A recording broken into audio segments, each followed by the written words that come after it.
안녕하세요. 말씀 한 줌. 오늘은 야고보서 2장 14절에서 26절 말씀을 함께 살펴보도록 하겠습니다. 제가 먼저 본문을 읽을게요. 내 형제들아, 만일 사람이 믿음이 있노라 하고 행함이 없으면 무슨 유익이 있으리요? 그 믿음이 능히 자기를 구원하겠느냐?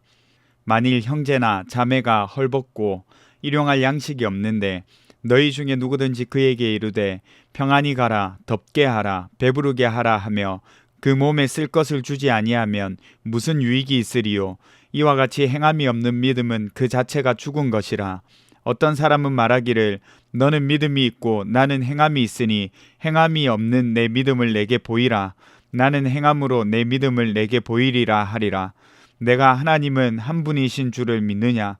귀신들도 믿고 떠느니라.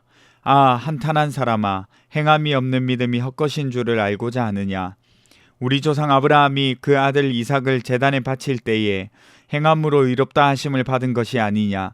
내가 보거니와 믿음이 그의 행함과 함께 일하고 행함으로 믿음이 온전하게 되었느니라.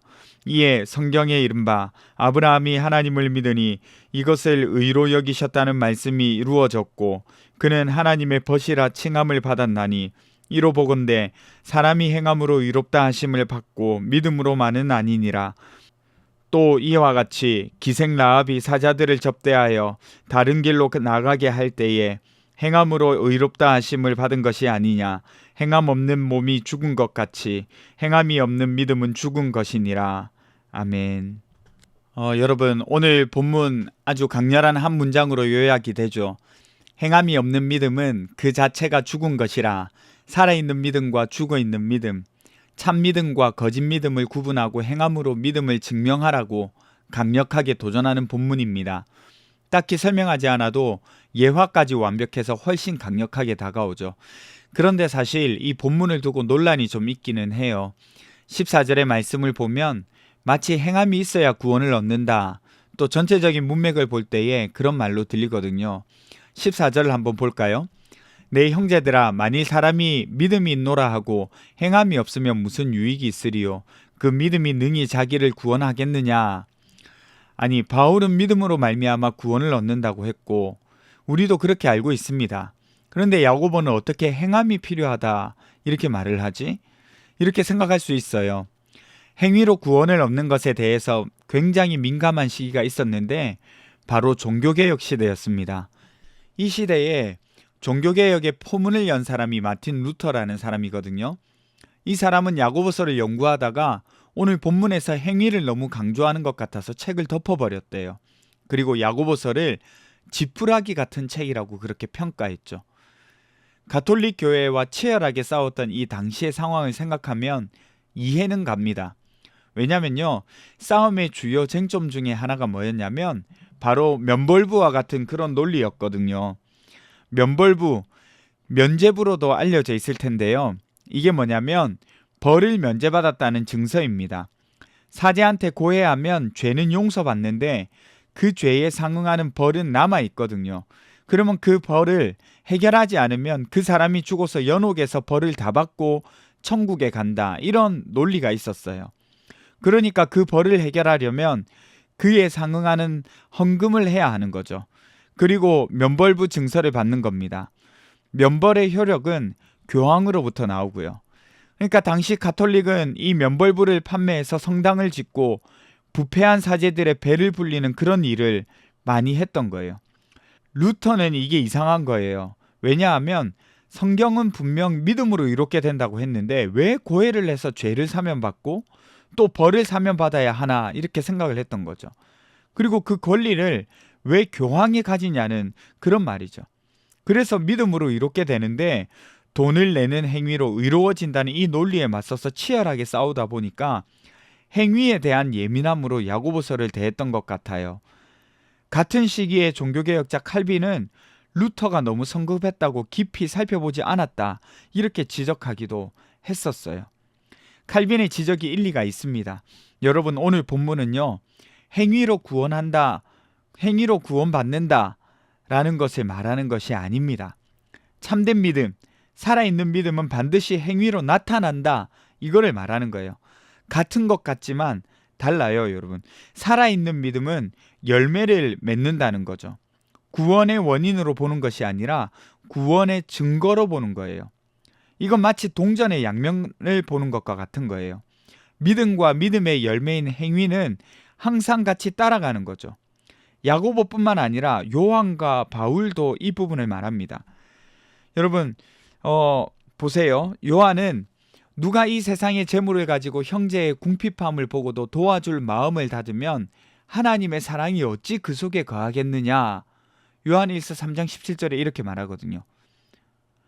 그리고 또 바울은 어떻게 말하냐면요. 다만 우리에게 가난한 자들을 기억하도록 부탁하였으니 이것은 나도 본래부터 힘써 행하여 왔노라. 가난한 자들을 어떻게 한다고요? 돕기 위해서 힘써 행했다 이 말입니다. 그리고 에베소서에는 믿음으로 구원받는다라는 내용을 이렇게 위에서 말을 하고 10절에 이렇게 말해요. 우리는 그가 만드신 바라 그리스도 예수 안에서 선한 일을 위하여 지으심을 받은 자니 이 일은 하나님이 전에 예비하사 우리로 그 가운데서 행하게 하려 하심이니라. 선한 일을 행하게 하려 하신다고 했어요. 여러분, 야고보는 구약에서 두 가지 예를 듭니다. 아브라함과 라합. 아브라함이 이삭을 제단에 바치는 장면이 있잖아요. 아브라함이 하나님을 믿었기 때문에 그런 결단을 내릴 수 있었다는 것이 핵심입니다. 인생을 통해서 하나님을 알게 되고 신뢰하는 법을 배웠어요. 그 열매로 아들을 얻었잖아요. 그런데 이 하나밖에 없는 이 아들을 제물로 드리려는 이 믿음의 결단, 그 인생을 통하여서 배웠던 거죠. 실제로 이삭을 제물로 바쳐 칼로 해하려는 장면이 있잖아요. 그때 하나님이 아들을 부활시켜 주실 것에 대한 믿음과 기대가 나타나는 부분이 원어에 표현되어 있습니다. 여러분, 라합 사건 기억나시나요? 여리고에 정탐하러 갔다가 쫓기는 이스라엘 사람들을 숨겨줬다가 탈출시켰죠. 그런데 그가 왜 그렇게 했을까요? 여호수아서에 보면 이스라엘의 하나님에 대해서 애굽에서 나올 때 그리고 아모리 사람과 시온과 옥에서 행한 일을 들었다 이렇게 말합니다. 하나님이 어떤 분인지 알게 되었다는 거죠. 간담이 녹았다고 말합니다. 하나님이 하신 일을 듣고 그 믿음의 고백으로 정탐꾼들을 살려주었죠. 하나님을 믿었기에 내린 결단입니다. 그러니까 오늘 야고보가 말하는 것은 살아있는 믿음, 참된 믿음은 꼭 같이 간다는 거예요. 뭐랑 같이 갈까요? 행동하는 것과 같이 간다는 겁니다. 결혼을 예로 들어볼게요, 여러분. 결혼을 했습니다. 식장에서 신랑 신부가 서약을 하는 거예요. 당신만 사랑하겠습니다. 도의를 지키겠습니다. 이렇게 서약을 했습니다. 그리고 이제 신혼여행 다녀오고 꿈만 같은 그 시간이 지났어요. 이젠 부부 생활을 해야 되는 거잖아요. 그런데 여러분 보세요. 같이 살지 않아요. 그리고 밥도 같이 먹지 않습니다. 대화도 하지 않고요. 각자의 삶을 살아요. 결정적으로 결혼한 사람처럼 행동하지 않고 솔로인 것처럼 행동해요. 그러면 여러분 이 사람들이 정말 부부일까요? 법적으로는 부부이겠죠. 하지만 의심하게 되어 있어요. 결혼을 행위로 얻는 건 아니지만 결혼을 했다면 행위가 따라와야겠죠. 삶이 따라와야 되는 거예요. 삶 속에서 부부로서 서로 사랑하는 것과 희생하는 것이 드러나야겠죠. 그래야 정말로 부부답게 살아가는 거죠. 그래야 살아있는 결혼 생활이라 하겠죠. 살아있는 결혼 생활이라 하니까 조금 이상하네요. 어쨌든 야고보가 말하고 싶은 것이 이겁니다. 살아있는 믿음을 가지라는 거죠. 여러분 이제 무슨 말인지 알겠죠? 우리 같이 기도하겠습니다. 기도할 때에 첫 번째로는 하나님 믿음과 행함의 아름다운 동행이 훨씬 풍성하도록 해주세요. 두 번째는요. 주변을 둘러볼 여유와 시선을 갖게 하시고 용기 있게 우리 이웃을 돕고 사랑할 수 있도록 허락해 주세요. 우리 같이 함께 기도하겠습니다.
하나님, 살아있는 믿음 가지게 해주세요.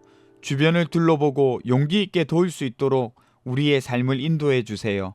감사드리며 거룩하신 예수님 이름으로 기도드립니다. 아멘. 여러분, 오늘 하루도 행복한 하루 되세요.